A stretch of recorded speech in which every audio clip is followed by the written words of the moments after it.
வணக்கம். நீங்கள் இணைந்திருப்பது நியூஸ் ஃபர்ஸ்டின் மதிய நேர பிரதான செய்திகளோடு. விரிவான செய்திகளுக்கு செல்லும் முன்னர் முதலில் இன்றைய தலைப்புச் செய்திகள். மரக்கறிகளை ஏற்றிச் செல்லும் போது பிளாஸ்டிக் கூடைகளை பயன்படுத்த வேண்டும் என்ற விதிமுறை கட்டாயமாக்கப்பட்டமைக்கு எதிர்ப்பு தெரிவித்து பல பிரதேசங்களில் எதிர்ப்பு நடவடிக்கைகள். கல்வி பொதுத்தராதர சாதாரண தர பரீட்சை இன்று ஆரம்பமானது.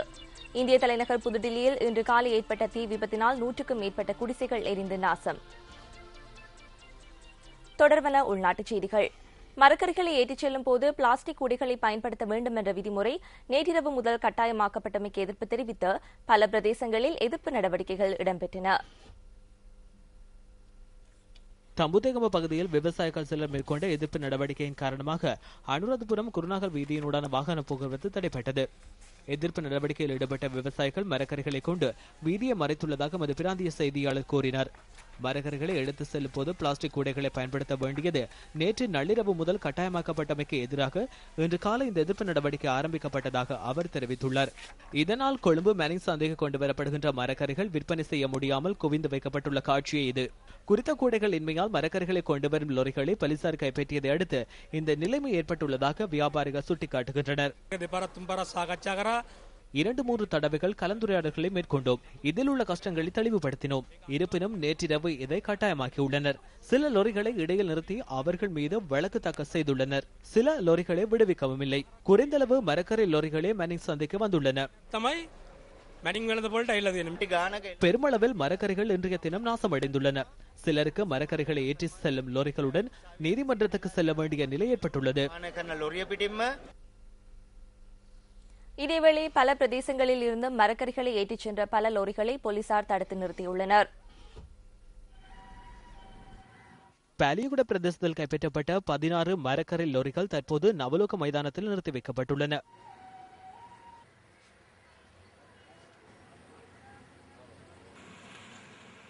ஹங்வல்ல வனகாகுட பிரதேசத்தில் மரக்கறிகளை ஏற்றி சென்ற 12 லோரிகளை போலீசார் தமது கட்டுப்பாட்டுக்குள் கொண்டு வந்துள்ளனர்.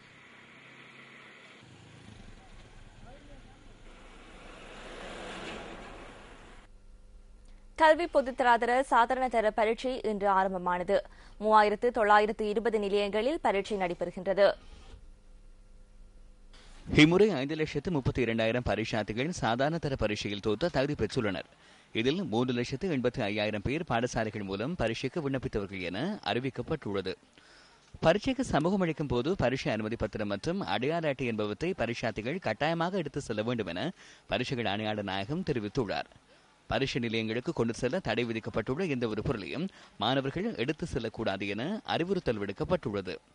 பரீட்சை விதிமுறைகளை மீறும் மாணவர்களுக்கு எதிராக கடும் நடவடிக்கை எடுக்கப்படும் என பரீட்சைகள் திணைக்களம் மேலும் குறிப்பிட்டுள்ளது. இதேவேளை புனர்வாழ்வு நிலையங்களில் தமிழீழ விடுதலை புலிகள் இயக்கத்தின் முன்னாள் உறுப்பினர்கள் சிலர் கல்வி பொதுத்தராதர சாதாரண தர பரீட்சைக்கு தோற்றுகின்றனர். வவுனியா தமிழ் மத்திய மகா வித்தியாலயத்தில் இவர்களுக்கான பரீட்சை மண்டபம் அமைக்கப்பட்டுள்ளது. வவுனியா புனர்வாழ்வு நிலையத்தில் உள்ள விடுதலை புலிகள் இயக்கத்தின் முன்னாள் போராளிகளில் 44 ஆண்களும் 18 பெண்களும் பரீட்சைக்கு தோற்றுகின்றனர். இதேவேளை இப்பாகமோ அன்னூர் மத்திய மகா வித்தியாலயத்தில் கல்வி பொதுத்தராதர பரீட்சைக்கு தோற்றும் மாணவர்களுக்கு தேவையான அளவு வினாத்தாள்கள் விநியோகிக்கப்படவில்லை என தெரிவிக்கப்படுகின்றது. இதுகுறித்து நாம் வடமேல் மாகாண கல்வி அமைச்சர் JJN திலகரட்னவிடம் வினவிய போது பரீட்சைக்கு தோற்றும் பரீட்சார்த்திகளின் எண்ணிக்கையை விட 100 வினாத்தாள்கள் குறைவாக கிடைத்ததாக குறிப்பிட்டார்.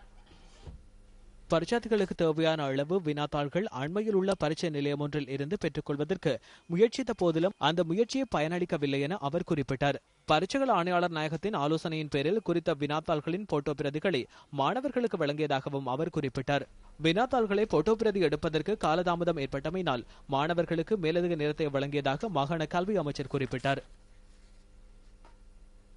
எப்பாவல கடிகாவ பகுதியில் மரமொன்றில் தொங்கிய நிலையில் சடலங்களாக மீட்கப்பட்ட மூவரும் தூக்கிட்டு தற்கொலை செய்து கொண்டுள்ளதாக உறுதி செய்யப்பட்டுள்ளது. நேற்று நடைபெற்ற பிரேத பரிசோதனைகளின் போது இந்த விடயம் உறுதி செய்யப்பட்டதாக போலீஸ் ஊடக பேச்சாளர் போலீஸ் அத்தியட்சகர் அஜித் ரோகன குறிப்பிட்டார். அனுராதபுரம் வைத்தியசாலையில் நடைபெற்ற பிரேத பரிசோதனை தொடர்பான அறிக்கையை நீதவானிடம் சமர்ப்பித்து இறுதி தீர்ப்பை பெற்றுக் கொள்ள எண்ணியுள்ளதாகவும் போலீஸ் ஊடக பேச்சாளர் கூறினார். கடந்த சனிக்கிழமை பதிவான இந்த சம்பவத்தின் போது 2 சகோதரிகளும் இராணுவத்திலிருந்து தப்பி சென்ற எப்பாவல பகுதியைச் சேர்ந்த ஒருவரும் மரத்தில் தொங்கிய நிலையில் சடலங்களாக மீட்கப்பட்டிருந்தமை குறிப்பிடத்தக்கது. ரயில் ஒன்று தடம் புரண்டதால் வடபகுதி ரயில் மார்க்கத்தின் ரயில் போக்குவரத்து மாஹோ வரை மட்டுப்படுத்தப்பட்டுள்ளது. தம்புத்தேகம மற்றும் செனரத்கம ஆகிய ரயில் நிலையங்களுக்கு இடையிலான பகுதியில் இன்று முற்பகல் இந்த விபத்து இடம்பெற்றுள்ளது. அனுராதபுரத்திலிருந்து கொழும்பை நோக்கி பயணித்த கடுகதி ரயிலே இவ்வாறு தடம் புரண்டதாக ரயில்வே கட்டுப்பாட்டு நிலையம் அறிவித்துள்ளது. குறித்த ரயில் மார்க்கத்தின் ஊடான ரயில் சேவைகளை வழமைக்கு கொண்டுவருவதற்கான முயற்சியில் ரயில்வே திணைக்களம் ஈடுபட்டுள்ளது. கடுகஸ்தோட்டை கஹல்ல பிரதேசத்தில் 2 இளைஞர் குழுக்களுக்கிடையே இடம்பெற்ற மோதலில் 5 பேர் காயமடைந்துள்ளனர். நேற்றிரவு இடம்பெற்ற மோதலை அடுத்து அமைதியற்ற முறையில் செயல்பட்ட சிலர் முச்சக்கர வண்டியொன்றுக்கு தீ வைத்துள்ளனர். இந்த சம்பவத்தில் காயமடைந்தவர்கள் பிரதான வைத்தியசாலையில் அனுமதிக்கப்பட்டுள்ளனர். தனிப்பட்ட தகராறு காரணமாக இந்த மோதல் இடம்பெற்றிருக்கலாம் என போலீசார் சந்தேகம் வெளியிட்டுள்ளனர். சம்பவத்துடன் தொடர்புடையவர்களை கைது செய்வதற்கான விசாரணைகளை போலீசார் மேற்கொண்டு வருகின்றனர். ரத்னபுரி கிங்கினி சந்தையில் இன்று அதிகாலை இடம்பெற்ற பஸ் விபத்தில் 30 பேர் காயமடைந்துள்ளனர். இன்று அதிகாலை 1 மணியளவில் மொனராகலையிலிருந்து கொழும்பை நோக்கி பயணித்த பஸ் வீதியை விட்டு விலகி வர்த்தக நிலையம் ஒன்றில் மோதியுள்ளதாக போலீசார் தெரிவித்தனர்.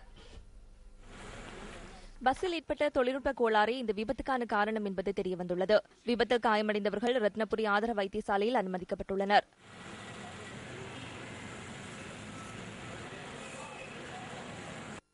பட்டிப்பளை ஹோட்டன் வீதியில் பஸ் ஒன்று பள்ளத்தில் வீழ்ந்ததில் 23 பேர் காயமடைந்துள்ளனர்.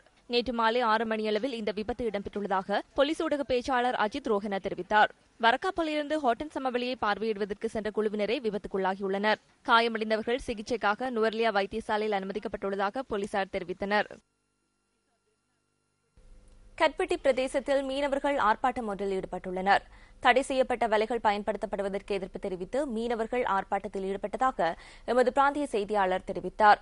கட்பெட்டி பாலகுடா சந்தியில் மீனவர்கள் ஒன்று திரண்டு தமது எதிர்ப்பை தெரிவித்ததாக எமது செய்தியாளர் குறிப்பிட்டார். தடை செய்யப்பட்ட வலைகளின் பாவனையை உடனடியாக தடை செய்ய உரிய அதிகாரிகள் நடவடிக்கை எடுக்க வேண்டும் என ஆர்ப்பாட்டத்தில் ஈடுபட்டோர் கோரிக்கை விடுத்துள்ளனர்.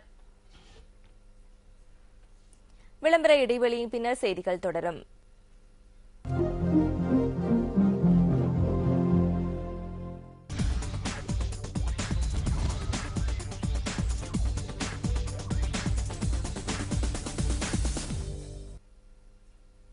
தென்னாப்பிரிக்காவுடன் எதிர்வரும் 15ஆம் தேதி ஆரம்பமாக உள்ள முதலாவது டெஸ்ட் கிரிக்கெட் போட்டியில் குமார் சங்கக்கார விளையாடுகின்றமை கேள்விக்குறியாகியுள்ளது. நேற்று நிறைவடைந்த 3 நாட்கள் கொண்ட பயிற்சி கிரிக்கெட் போட்டியில் அவர் உபாதைக்குள்ளானார். இது தொடர்பாக தகவல்களை அறிந்து கொள்வதற்காக அணி முகாமையாளர் மற்றும் தெரிவுக்குழு உறுப்பினர்களை தொடர்பு கொள்ள எடுத்த முயற்சிகள் கைகூடவில்லை. குமார் சங்கக்காரவின் வலது கையின் 2 விரல்களுக்கு இடையில் காயம் ஏற்பட்டுள்ளதாக தெரிவிக்கப்படுகின்றது. இதனால் சங்கக்காரவின் கையில் 3 தையல்கள் போடப்பட்டுள்ளதாக அணியின் முகாமியாளர் அனுர தென்னக்கோனை மேற்கோள் காட்டி வெளிநாட்டு ஊடகங்கள் செய்தி வெளியிட்டுள்ளன.